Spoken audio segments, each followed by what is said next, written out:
राज्यातील अनेक भागात अवकाळी पावसाची हजेरी. अचानक आलेल्या पावसामुळे नागरिकांची तारंबळ.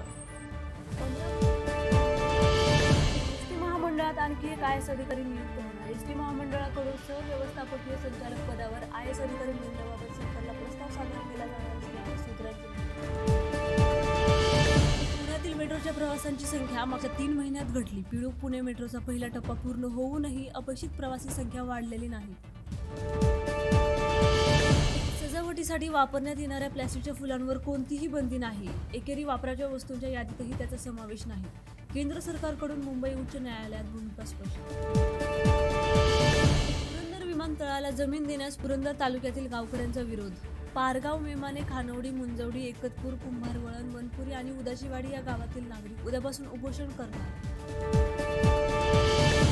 महाराष्ट्र ते ओडिशापर्यंत तयार होणाऱ्या कमी दाबाच्या पट्ट्यामुळे राज्यातील पुढील 5 दिवस अवकाळीसह गारपिटीची शक्यता.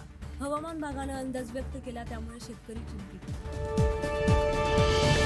महाराष्ट्र विधानमंडळात आता प्रधान सचिवऐवजी 4 सचिव असतील. विधानसभा कामकाजासाठी 2 सचिव तर विधान परिषद कामकाजासाठी 2 सचिव अशी नियुक्ती.